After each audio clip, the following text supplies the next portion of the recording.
If you have ever driven to Las Vegas, you've probably noticed a peculiar road sign. It's just outside Baker, California, and it points the way to Zzyzx Mineral Springs. That is Z-Z-Y-Z-X. Have you seen it? Zzyzx. Whatever it was, it is not anymore, and here's Jim Brown to tell us how come. Well, Kelly, the word Zzyzx was coined by radio evangelist Curtis Howe Springer, who said he wanted to have the last word in the English language. And it was the name he gave to a health resort he started building in 1944 on land obtained on the basis of mining claims. But the government says the last of the old medicine men did everything but mine. Well, thanks, Jim, for that intro. And I suggest you take the sarcasm out of your voice. It's kind of funny hearing those old, I got my mic today to cut out the wind, but hearing those old, newscasts with Zzyzx. If you've ever driven to or from Vegas on the 15 north or south, you've seen the road, Zzyzx. And I've never been down here. I've always wanted to go. It's always interested me. And we're going to head down. I think it's about 5 miles that way down the road. And while I head down the road to go to the Mineral Springs Spa of Soda Springs, I'll have HUELL tell you a little bit of how Zzyzx got its name. Why is this place named Zzyzx? Well, that term was coined by Curtis Springer, and the saying goes that he always insisted on having the last word during discussions or arguments, and so he thought it would be clever to actually invent the word that would be the last in the dictionary and be, by definition, the last word. He also used it in his advertising and slogans and such, and he'd say, "Come to Zzyzx Mineral Springs, the last word in health." So Zzyzx is the last word. Exactly. And isn't it interesting that even though he was removed by federal marshals from this land and died years ago away from here, right, he's still getting the last word. Pretty We're much. still calling it Zzyzx. Well, and the university wouldn't benefit from this wonderful facility if it hadn't been for all his endeavors. So. Yeah, because he provided what eventually would become your facility. Okay, we've made it. Thanks, HUELL. And that's about as far as we can go by car. We're going by foot now into Soda Springs. There was one other car here. This is going to be interesting. Never been here. Well, I want to tell you too, if you want to do the drive is really easy. A lot of cars can handle it. I used to think it was a lot of dirt road. Old water pump here. Oh shit. Excuse me. Oh shoot, there are people here. The water pump. And the public access. There are folks over here. This is my first sight of Soda Springs. Wow, this is cool. But throughout this video, like I was saying, I'm going to be including just clips of Curtis Springer, who founded this place back in the 1940s. They actually have solar power out here. Here it is. Take that in.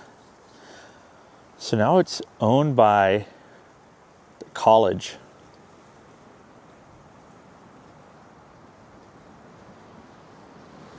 Take this road down, and what does it say? Desert Study Center, Zzyzx, California, CSU, student, staff on site. And there seems to be a truck over there.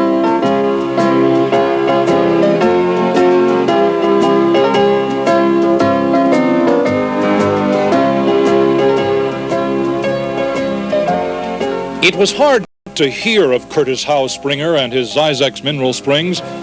For decades, his religious broadcasts on dozens of radio stations extolled what Springer had to offer in the middle of the Mojave Desert. We have this lovely 12,000-acre estate here that belongs to God. If you want to come and stay, if we have room for you, you'll come and stay for a month. If at the end of that month's time you have received any results that you think are worthwhile and you're capable to do so, we would appreciate whatever you care to contribute. If you don't, you owe us nothing. And if you'd like to have a package of Verano herb tea, and there's no charge at all. If you get results, a contribution will help. If it doesn't, you owe us nothing. Some of the clips I'm going to add in are going to tell you a little bit about Curtis Springer, and even Curtis Springer himself, talking about what it was like out here in Soda Springs. But part of the story goes, and they'll elaborate on it a bit more, is he got removed by federal marshals by the BLM not that BLM, but Bureau of Land Management, because he made a false mining claim out here, and they came out and he actually made the spot. He was a radio evangelist as well. I think I'm on the wrong side. I'm going to cross this rope real quick. And the marshals actually had to remove him from the area. Oh, Roadrunner. Cool. Seemed like a cool guy, though. I mean, they kind of badmouthed him back in the day. Oh, wow, here's the fountain. It's here. Look at that. I remember HUELL out here, and I thought it was such a cool video. And I mean, the guy did stretch the truth a little bit. I mean, dude, who wouldn't? I found this place. Looks like there's quite a few people here. There's quite a few cars. Oh my gosh. Hopefully this new DJI wind mic is little dorm things too. Everybody's got their own little table where they can come out to. Must be peaceful at nighttime though. Here's a placard that needs some help. Teeming with life. How cool that somebody was able to build this. I mean, back in the day. The funny thing too, he would say, come out to this natural mineral spas, Boulevard of Dreams and Castle Way. And then, what was it? Oh, that sucks. The buildings are closed. That's what I really want to see in some of the offices. We'll walk around and see what we can find. This is kind of cool. He said, come out and use our hot mineral spas. And then like somebody found that the hot mineral spas were actually, there was boilers that he was heating the water with. So it wasn't all that hot. He'd say, come out here and pray. The old bell. I'm really bummed out that this area, that there's so many people out here that I didn't think would be out here and that everything is closed. But it looks like everything's been really redone. 24-hour video surveillance. For 30 years, Curtis Springer operated his Zzyzx mineral springs, selling health, religion, and the Springer specialty, Andaluvian herb tea.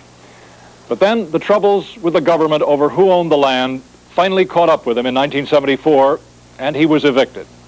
Found the old boat out here, possibly used by Curtis himself. Here we are on Zzyzx.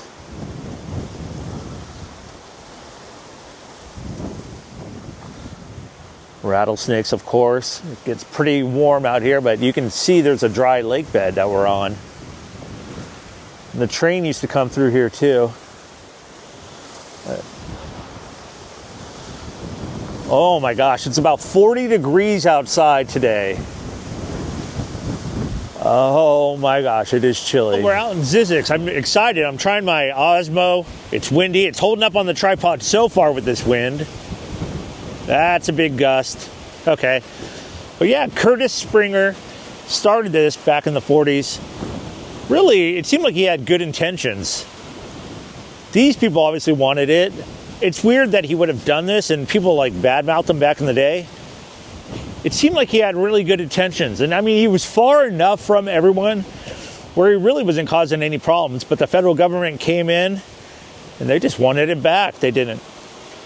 There must have been some red tape or something. Who knows? But I'm getting cold. We're going to head back around the lake, go look at some more stuff. It looks like they pump water in up that hill. And it's really a shame that, I guess even now, how they just keep the public out of it. That's so uncool, man.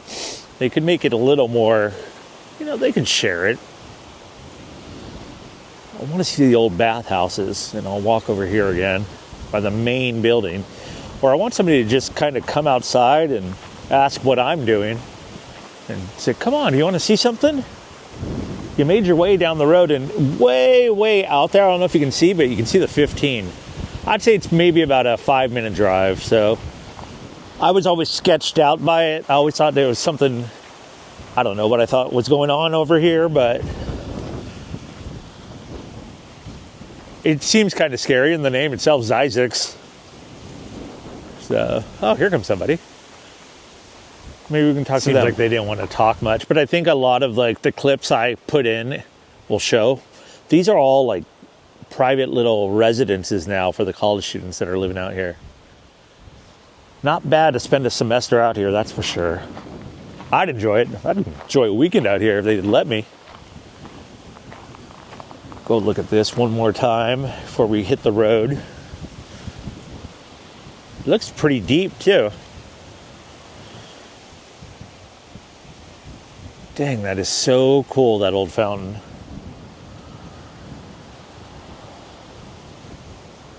Oh, there they go. There goes somebody else. I am not the only person, that is for sure. Well, we came in here and we fed a little over 750,000 free meals and over 250,000 free beds. We let out to people to help them. We never took a penny from the county or the state or the federal government. My wife and I financed the whole project ourselves and didn't leave it with a bill on its hands. Where did you get the money to finance that? Well, that's none of your business. They got the palm fronds on these palm trees, which is kind of cool. You don't usually see that in Palm Springs. They always cut them down, but that's what they're supposed to look like. Don't ever shake them. You never know what's going to come out of them besides bats, owls, snakes, and everything else. Don't make that mistake. Here's a look down this road. At this time, it's Sunday, early January 12th. So everybody's probably just inside making breakfast, maybe watching football. I'm sure they got TV and Wi-Fi out here. But let's hear from Curtis Springs. Folks, would you please gather around just a moment? I want to talk to you just about 2 or 3 minutes, please. My difficulty is with the United States Land Office, not with you folks, because I have a documentary evidence in my car which I can show Dr. Harrington that I offered to give this property back to the government for university work way back in 1966, and they wouldn't take it. And God bless you, I'm a university man myself, have my PhD in psychology, and nothing would please me more, because I'm 80 years of age and I can't carry on too much longer, but nothing would please me more than to know that the $3 million approximately, which we spent here building and operating for 30 years, is going to be taken over by you splendid folks in university work, striving to make this a better world in which to live. So therefore, with you folks, I'm with you 1,000,000%. God bless you. Thanks for the opportunity, Doctor. Here's all the warning signs. The Lake Tuenda loop trail that takes you right around that little lake over there.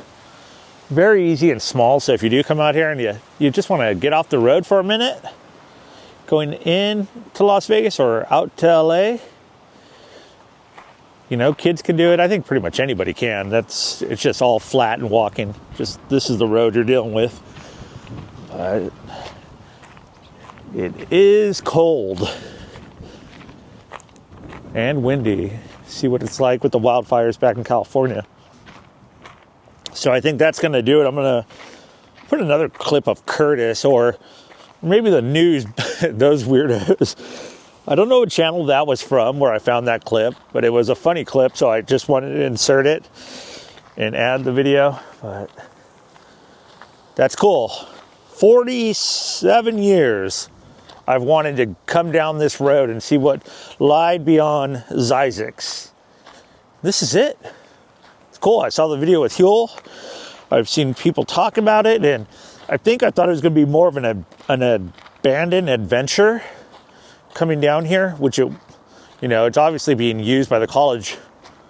They've got, I got to say, there's about 10 cars, so quite a few people out here. When I pulled in the parking lot, there was one other car, but yeah, it's not sketchy at all. So come on down, check out Zzyzx. You can only go so far. With that being said, like this video if you like this video. I appreciate you watching as always, and see you next time. This is like a little runoff pond, so this is the second little retaining pond, but you got to figure all the different birds migrating coming through here. Oh, look at that. They got massive water tanks up there. See it being piped in. But back in the day, I mean, there would have been no one out here. I don't know how peaceful it would have been. A little bit of California's gold. Pumping some of that California gold music right here. The Desert Studies Center. That's cool. I believe that property belongs to God, and whoever can do the best job for the greatest number of people over the greatest length of time should be the people to have it. But I'm going to keep my foot right in the door, and I'll fight till hell freezes over or till the last dog's hung.